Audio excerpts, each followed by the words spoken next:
عليكم ورحمة الله وبركاته.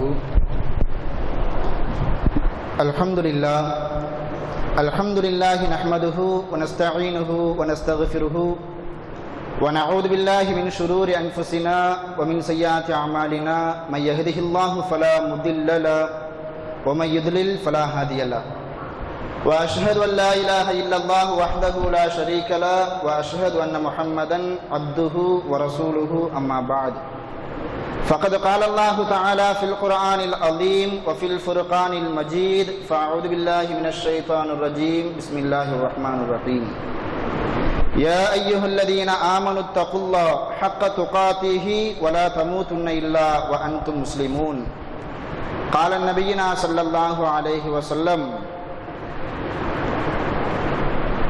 لا يؤمن أحدكم حتى أكون أحب إليه من والده وولده والناس أجمعين. அளவிலா அன்பும் எல்லையில்லா கருணையும் கொண்ட ஏக உள்ளோன் அல்லாஹ்விற்கே புகழ் அனைத்தும் உரித்தாகுக. அகிலத்தின் அருள்கொடை அண்ணல் எம்பெருமகனார் முஹம்மது முஸ்தபா ரசூலை அக்ரம் ஸல்லல்லாஹு அலைஹி வஸல்லம் அன்னவர்களின் மீதும் அன்னவர்களின் சொல் செயல் அங்கீகாரத்தை தங்களால் இயன்ற அளவு தங்களின் வாழ்க்கையில் பின்பற்றி நடந்த சத்திய சஹாபாக்கள், தாபிஈன்கள், தபஉ தாபிஈன்கள், இமாம்கள், குறிப்பாக இங்கு வருகை தந்திருக்கும் நம்மவர்கள் அனைவர்களின் மீதும் இறைவனின் வற்றா கருணை என்றென்றும் எப்பொழுதும் இடைவிடாமல் பொழிந்து கொண்டே இருக்கட்டுமாக. அவ்வண்ணமே இங்கு பேசப்படக்கூடிய கேட்கப்படக்கூடிய ஒவ்வொரு செய்திகளையும் நமது உள்ளத்தில் பதிய வைத்து நமது அன்றாட வாழ்க்கையில் எடுத்து நடப்பதற்கு வல்ல இறைவன் அருள் புரிவானாக. வாழக்கூடிய இந்த அற்பமான சொற்பமான இந்த வாழ்நாட்களில் மருத்துவமனையின் கஷ்டங்கள், அதன் சிரமங்கள், அதன் செலவீனங்களை விட்டும் முழுமையாக பாதுகாப்பு பெற்ற ஒரு வாழ்க்கையை அல்லாஹ் நமக்கும் நமது சந்ததியினர்களுக்கும் தந்தல் புரிவானாக. உயிருள்ள வரையிலும் உடல் சுகத்தையும் உள்ளத்தின் ஆரோக்கியத்தையும் அல்லாஹ் ரப்புல் ஆலமீன் நம் அனைவர்களுக்கும் நிரப்பமாக தந்தல் புரிவானாக என்று துஆ செய்தவனாக எனது உரையை நான் ஆரம்பம் செய்கின்றேன். அன்பிற்கினிய சகோதர சகோதரிகளே, இதற்கு முன்னால் பேசிய சகோதரர் அப்துல் ரஹ்மான் அவங்க சொன்னது போல இந்த ரமதான்ல ஏறத்தாழ ஒரு 7 அறிஞர்கள் பேச இருக்கிறாங்க. ஒவ்வொரு அறிஞர்களுக்கும் முத்தாய்ப்பான தலைப்புகளை தேர்ந்தெடுத்து அந்த தலைப்பின் கீழ் இந்த சமுதாயத்திற்கு தேவையான பல விஷயங்கள் சொல்லப்பட வேண்டும் என்ற ஒரு அறிவுறுத்தலும் அந்த அறிஞர்களுக்கு வழங்கப்பட்டிருக்கின்றது. அந்த அடிப்படையில் இங்கு வருகை தரக்கூடிய ஒவ்வொரு அறிஞர்களும் சிறப்பான ஒரு முறையில் உங்களுக்கு பல செய்திகளை தர இருக்கின்றார்கள். அந்த செய்திகளை பெறக்கூடிய உங்களுக்கு நீங்கள் எவ்வாறு பெற வேண்டும், எப்படி பெற வேண்டும் என்பதனை உபதேசிக்கும் விதமாகத்தான் இன்றைய நாள் ஒரு 1/4 மணி நேரம் உங்களுக்கு இந்த உபதேசம் வழங்கப்படுது. இன்ஷா அல்லாஹ் இங்கே வருகை தரக்கூடிய ஒவ்வொரு நோன்பாளிகளும் இந்த பயானை கேட்பதற்காக வருகை தரக்கூடிய ஒவ்வொரு சகோதர சகோதரிகளும் இன்ஷா அல்லாஹ் இப்பொழுது சொல்லப்படக்கூடிய இந்த செய்தியை 29, 30 ரமதான் எல்லா நாட்களும் இன்ஷா அல்லாஹ் கடைபிடிங்க. முதல்ல நீங்க கடைபிடிக்க வேண்டிய ஒரு விஷயம் என்ன அப்படின்னா, இன்னையில இருந்து கூட நீங்க கடைபிடிக்கலாம். இந்த மாதிரி வருகை தரக்கூடிய மக்கள் இந்த மாதிரி கேப் இல்லாம முன்னாடி என்ன செஞ்சிருங்க, உட்கார்ந்துருங்க. இதுதான் அல்லாஹ்வின் தூதர் ஸல்லல்லாஹு அலைஹி வஸல்லம் நமக்கு காட்டி தரக்கூடிய ஒரு வழிமுறை. இது இன்னைக்கு இல்லை, இன்ஷா அல்லாஹ் இன்னையில இருந்தே ஃபாலோ பண்ணிருங்க. நாளையில இருந்து கம்பல்சரி என்ன செஞ்சிருங்க, ஃபாலோ பண்ணிருங்க. ஒரு சலுகையும் நம்ம கொடுக்குறோம், அல்லாஹ்வுடைய ரசூல் கொடுக்கக்கூடிய ஒரு சலுகை. முதுகுல தெம்பு இல்லாதவங்க, இல்லை என்னால் சாஞ்சிட்டு தான் இருக்க முடியும் அப்படின்ற ஒரு நிலைமைக்கு நீங்க தள்ளப்பட்டீங்க அப்படின்னா அல்லாஹ் ரப்புல் ஆலமீன் உங்களுடைய உடல் சுகத்தை ஆரோக்கியப்படுத்தணும்.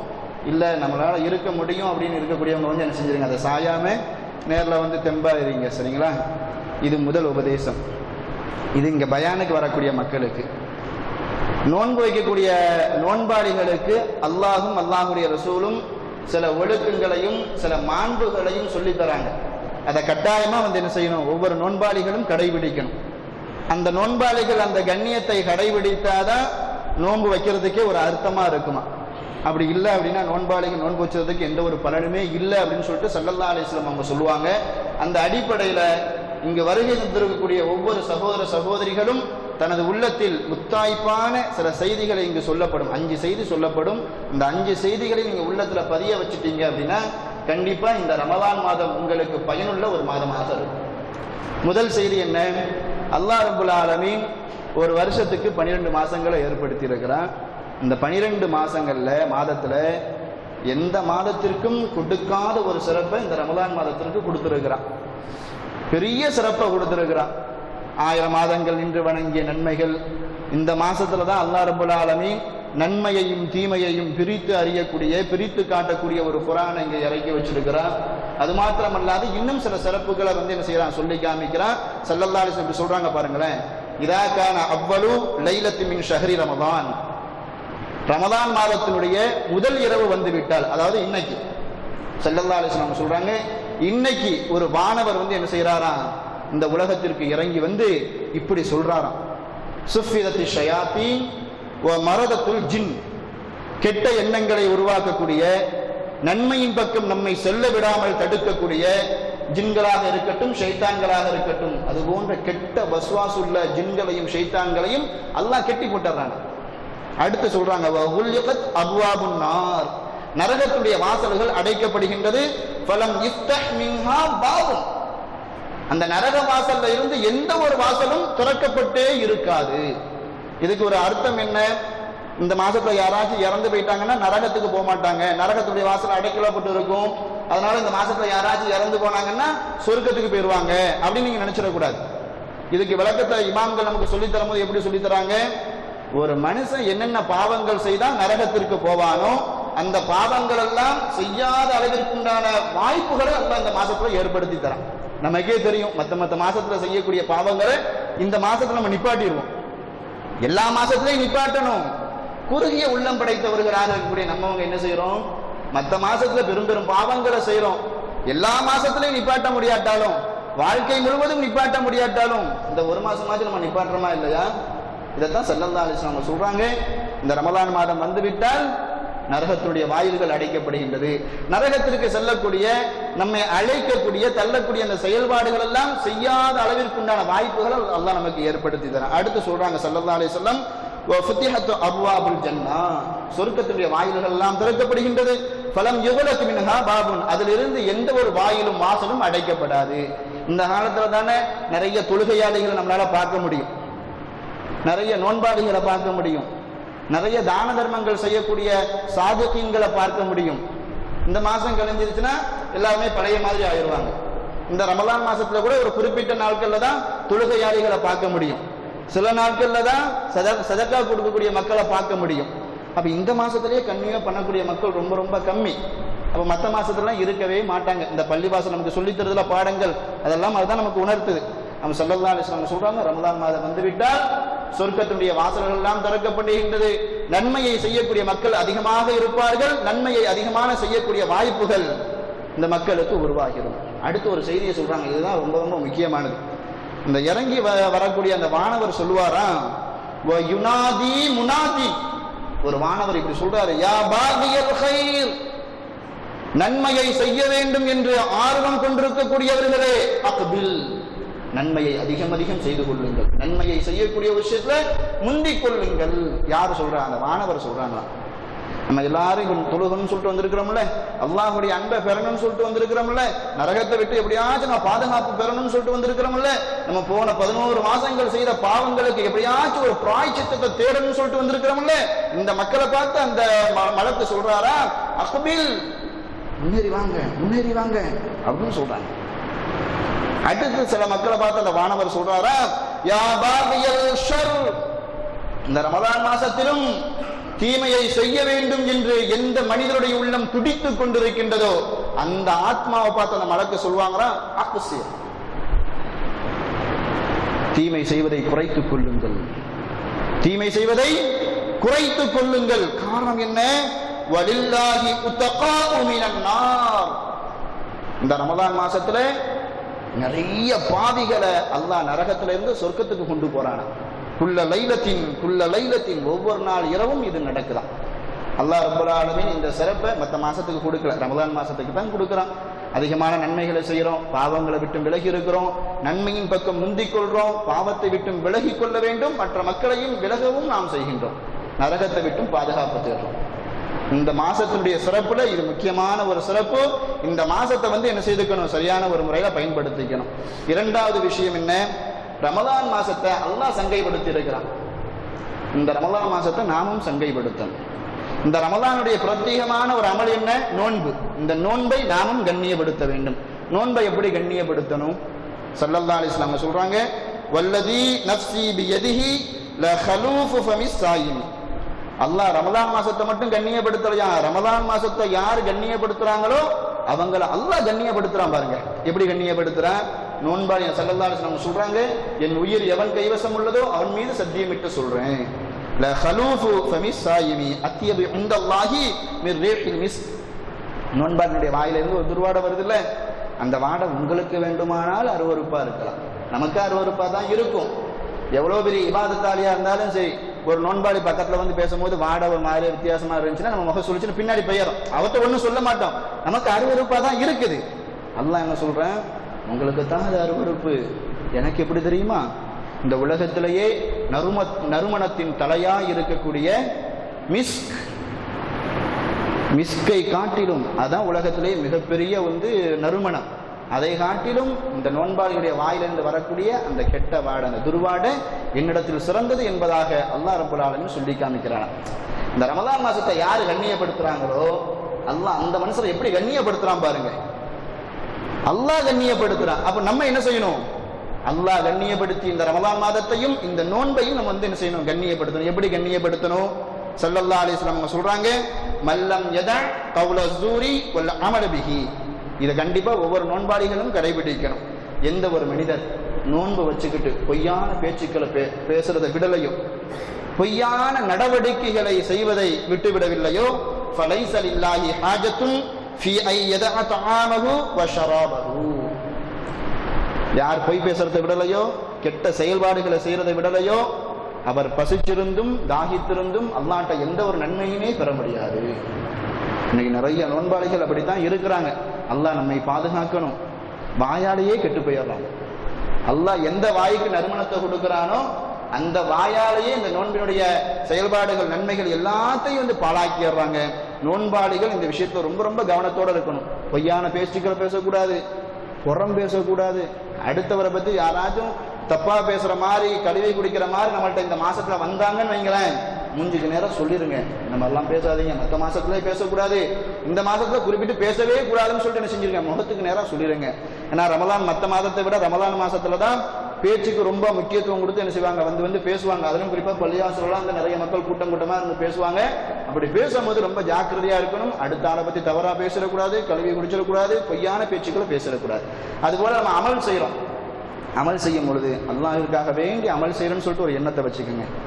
நோன்பு திறக்கும் போதும் சரி, நோன்பு பிடிக்கும் பொழுதும் சரி, இரவு நேரங்களில் வணங்கும் பொழுதும் சரி, பகல் நேரங்களில் வணங்கும் போதும் சரி, நமது உள்ளத்துல என்ன இருக்கணும், அல்லாஹ் நம்மளைய பார்க்கறான், இதுக்காக வேண்டி அல்லாஹ் ஒரு சிறப்பான ஒரு கூலியை நமக்கு தரான்னு சொல்லிட்டு அந்த எண்ணத்தை வர வச்சுக்கணும். மனிதர்களுக்காக வேண்டியோ மனிதர்கள்ட்ட இருந்து சில பொருட்களை எதிர்பார்த்தோ என்ன செய்யக்கூடாது, நம்முடைய இபாதத்துகள் அமைந்து விடக்கூடாது.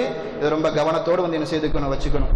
எந்த ஒரு மனிதர் ரமலான் மாதத்தை இப்படி கழிக்கலையோ, நோன்பை வச்சுக்கிட்டு பொய் பேசுறதை விடாம, புறம் பேசுறதை விடாம, இந்த மாதிரி பொய்யான செயல்பாடுகளை செஞ்சுட்டு யார் இருக்கிறாங்களோ அந்த மனிதரை பார்த்து ஸல்லல்லாஹு அலைஹி வஸல்லம் என்ன சொல்றாங்க, ருப்ப சாயிமின் ஹல்லுஹு மின் சியாமிஹி அல்ஜூ வல் அதஷ். எத்தனையோ நோன்பாளிகள் நோன்பு வைக்கிறாங்க, ஆனால் அந்த மாதத்தினுடைய இறுதியில நன்மைகளை பெறணும்ல, நன்மைகளை பெற மாட்டாங்களாம். அல்லாஹ்வுடைய பதிவுகளை எப்படிதான் பதியப்படுமா, இவர் தாகிச்சிருந்தாரு, ஒரு பசியோட இருந்தார், அவ்வளவுதான், நன்மைகள் எழுதப்படாது. ஸல்லல்லாஹு அலைஹி வஸல்லம் அடுத்து சொல்றாங்க, ஒரு ருப்ப காயிமின் ஹல்லுஹு மின் கியாமிஹி அஸ்ஸஹர். இரவு நேரங்கள் என்ன வணங்குறோம்ல, இந்த மாதிரி வணங்கக்கூடிய சில மக்களை அல்லாஹ் பதிவேட்ல எப்படி பதிவு வைப்பானா, இவர் நின்று வணங்குறாரு, கால் கெடுக்க நின்று வணங்கினார், அவ்வளவுதான். அதுக்குண்டான நன்மைகள் கிடைக்குமா, நன்மைகள் கிடைக்காது. அல்லாஹ் நம்மை பாதுகாக்க வேண்டும். ரமலானுக்கும் ரமலானில் இருக்கக்கூடிய அந்த நோன்பிற்கும் என்ன கண்ணியத்தை அல்லாஹ் கொடுத்தானோ அதே கண்ணியத்தை நாம் கொடுக்க வேண்டும். அந்த கண்ணியத்தை கொடுக்காம பகல் முழுவதும் நோன்பு வச்சாலும் சரி, இரவு முழுவதும் நின்று வணங்கினாலும் சரி, அல்லாஹ்ட்ட நம்ம நன்மைகளை பெற முடியாது என்பதை நம்ம மனசுல பதிய வச்சுக்கணும். அடுத்ததாக இறுதியான ஒரு செய்தி, நோன்பை வச்சுக்கிட்டு அல்லாஹ்வும் அல்லாஹ்வுடைய ரசூலும் சொன்ன மாதிரி நம்முடைய வணக்க வழிபாடுகள் நம்ம அமைச்சுக்கிட்டேன்னு வைங்களேன், அல்லாஹ் நமக்கு தரக்கூடிய ஒரு கூலியை பாருங்க. இறுதியான ஒரு செய்தி, மன் அன்ஃபக ஸௌஜைனி ஃபீ ஸபீலில்லாஹ். ஒரு ஆண்மகன் தன்னுடைய குடும்பத்திற்காக வேண்டி செலவு செய்கிறார்னு வைங்களேன், அல்லாஹ்விற்காக வேண்டி செலவு செய்கிறார்னு வைங்களேன், அல்லாஹ் குடும்பத்தை பார்த்துக்க சொல்லியிருக்கிறான், அதனால குடும்பத்துக்கு செலவு பண்ணணும்னு சொல்லிட்டு இந்த எண்ணத்துல யார் செலவு பண்றாரோ, நூதிய மின் அப்வாபில் ஜன்னா, மறுமை நாள்ல அவருக்குன்னு சொல்லிட்டு ஒரு சொர்க்க வாசல் இருக்குதான், அந்த வாசல்ல இருந்து அழைக்கப்படுவாராம். எப்படி சொல்லிட்டு அழைக்கப்படுவாராம்? யா அபதல்லாஹ் ஹாதா கைரும், அடியானே உலகத்துல வாழும் பொழுது உன் குடும்பத்தாருக்கு செலவு பண்ணல, அதோடைய நன்மை இதுதான். ஹாதா கைர், இதுதான் உன்னுடைய நன்மை, எடுத்துட்டு சொர்க்கத்துக்குள்ள போன்னு சொல்லிட்டு அல்லாஹ் சொல்லுவானா. இது குடும்பத்திற்காக வேண்டி அல்லாஹ்வை முன்னிறுத்தி ஒரு மனிதர் செலவு செய்தார்னா அதுக்குண்டான கூலி. ஸல்லல்லாஹு அலைஹி வஸல்லம் அடுத்து சொல்றாங்க, நூதிய மின் அபாபில் ஃபமன் கான மின் அஹ்லிஹி ஸலாத் துஇய மின் பாபிஸ் ஸலாத். ஒரு மனிதர் இந்த உலகத்துல வாழும் பொழுது நல்ல தொழுகிறாரு, தொழுகையாளியா இருந்தார்னா மறுமை நாள்ல எந்த வாயில் வழியா அழைக்கப்படுவாரா? தொழுகையாளிக்குன்னு சொல்லிட்டு அல்லாஹ் சில சொர்க்கத்தை வச்சிருக்கிறான், அந்த வாசல் வழியா அழைக்கப்படுவாங்க. யார் சதக்கா செய்யறாங்களோ இந்த சதக்கா செய்தவருக்குன்னு சொல்லிட்டு அல்லாஹ் சில சொர்க்கத்தை வச்சிருக்கிறான், அந்த வாயில் வழியா அந்த செய்வங்க அழைக்கப்படுவாங்க. யார் ஜிஹாது செய்தாங்களோ, அல்லாஹ்வுடைய பாதையில யார் உயிர் தியாகம் பண்ணாங்களோ அவங்க எந்த வாசல் வழியா அழைக்கப்படுவாங்க? ஜிஹாது செய்தவர்கள், அல்லாஹ்வுடைய பாதையில உயிர் தியாகம் செய்தவர்களுக்குன்னு சொல்லிட்டு அல்லாஹ் ஒரு சொர்க்கத்தை வச்சிருக்கான், அந்த சொர்க்க வழியா அழைக்கப்படுவாங்க. கடைசியா ஸல்லல்லாஹு அலைஹி வஸல்லம் சொல்றாங்க பாருங்க, யார் உலகத்தில் வாழும் பொழுது நன்மையை எதிர்பார்த்து அல்லாஹ் மீது ஆதரவு வைத்து நோன்பு வைத்தாரோ அவர் எந்த வாசல் வழியா அழைக்கப்படுவார்? துஇய மின் அபுவாபிர் ரையான், ரையான் சொல்லிட்டு ஒரு வாசல் இருக்குதான், அந்த வாசல் வழியா அழைக்கப்படுவாராம். யார் நோன்பாளிகள் கடைசி ஆள் உள்ள நுழையும் நினைக்க அந்த வாசல் திறந்து வைக்கப்பட்டிருக்கலாம். லாஸ்டா நோன்பாளி உள்ள போன உடனே அந்த வாசல்கள் என்ன செஞ்சிடும்? அடைக்கப்பட்டு. இந்த செய்தியை சொன்ன உடனே அபூபக்கர் ரலியல்லாஹு கேட்கிறாங்க, ஃபஹல் இதுஆ மின் ஹாதிஹில் அபுவாபி குல்லிஹா, அல்லாஹ்வின் தூதரே, தொழுகையாளிகள், ஜிஹாத் செய்தவர்கள், சதக்கா செய்தவர்கள், இப்படி ஒவ்வொருவருக்கும் ஒவ்வொரு வாசல் அல்லாஹ் வச்சிருக்கிறானே, எல்லா வாசல் வழியாகவும் யாராச்சும் ஒருத்தர் அழைக்கப்படுவாரா அப்படின்னு சொல்லிட்டு யார் கேட்கிறாங்க? அபூபக்கர் ரலியல்லாஹு கேட்கிறாங்க. நம்ம எல்லாத்துக்கும் அந்த எண்ணம் வரணும், எல்லா வாசல் வழியாகவும் நாம் அழைக்கப்பட வேண்டும். குறிப்பா இந்த ரமலான் மாசத்தை சரியான ஒரு முறையில பயன்படுத்தி அந்த ரையான் வாசல் வழியாகவாச்சும் நம்ம அடைகிறதுக்கு என்ன செய்யணும்? அழைக்கப்படுறதுக்கு முயற்சி பண்ணணும். அப்போ அபூபக்கர் ரலியல்லாஹு கேட்கிறாங்க, எல்லா வாசல் வழியாகவும் ஒரு மனிதர் அழைக்கப்படுவாரான்னு சொல்லிட்டு கேட்கும் போது ஸல்லல்லாஹு அலைஹி வஸல்லம் சொல்றாங்க, நஅம், நம்ம அழைக்கப்படுவாரு. அர்ஜு அன் தகூன மின்ஹும், எல்லா வாசல் வழியாகவும் அழைக்கப்படுவாரே ஒரு மனிதர், அந்த மனிதராக நீங்கள் இருக்க வேண்டும் என்று நான் ஆசைப்படுறேன். ஸல்லல்லாஹு அலைஹி வஸல்லம் அவங்க அபூபக்கர் ரலியல்லாஹு அன்ஹு கொண்ட பாசத்தை இப்படி வெளிப்படுத்துறாங்க. அப்ப எல்லா வாசல் வழியாகவும் ஒரு மனிதர் கண்டிப்பாக அழைக்கப்படுவார். அவர் யாருதான்? இந்த ரமலான் மாசத்தை அடைஞ்சு தொழுகையை சரியான ஒரு முறையில செய்யணும், சதக்காவை சரியான ஒரு முறையில செய்யணும், அல்லாஹ்வுடைய பாதையில தியாகம் பண்ணணும்னு சொல்லிட்டு ஒரு சூழ்நிலை வந்துச்சுன்னா தியாகம் பண்ணணும். ஜிஹாதுக்கு கத்தியை தூக்கிட்டு சண்டை போடுறது மாத்திரமல்ல, தியாகங்கிறது பொருள். அல்லாஹ்வுடைய பாதையில எப்படியெல்லாம் தியாகம் பண்ண முடியுமோ அப்படியெல்லாம் தியாகம் பண்ணணும். குறிப்பாக இந்த ரமலான் மாதம் வந்துருச்சுன்னா நிறைய தியாகங்கள், உள்ள ரீதியாகவும் உடல் ரீதியாகவும் பொருளாதார ரீதியாகவும் நேர ரீதியாகவும் குடும்ப ரீதியாகவும் நிறைய தியாகங்கள் பண்ணணும். யார் இந்த தியாகங்களை சரியான ஒரு முறையில் செய்து இந்த ரமலானுக்கு, இந்த நோன்பிற்கு கொடுக்க வேண்டிய கண்ணியத்தை சரியான ஒரு முறையில் கொடுக்கின்றாரோ அந்த மனிதர் ரையான் என்கிற வாசல் வழியாகவும் அழைக்கப்படுவார். அந்த வாசலில் அல்லாஹ் ரப்பல் ஆலமீன் இங்கு வருகை இருந்திருக்கக்கூடிய நம்மவர்கள் அனைவர்களின் பெயரையும் எழுதி வைப்பானாக என்று சொல்லிக்கொண்டு இந்த முதல் நாளுடைய இந்த சிற்றுரையை நான் முடித்துக் கொள்கின்றேன். வ ஆகிரு தஅவானா அல்ஹம்துலில்லாஹி ரப்பில் ஆலமீன். அஸ்ஸலாமு அலைக்கும் வரஹ்மத்துல்லாஹி வபரகாத்துஹு.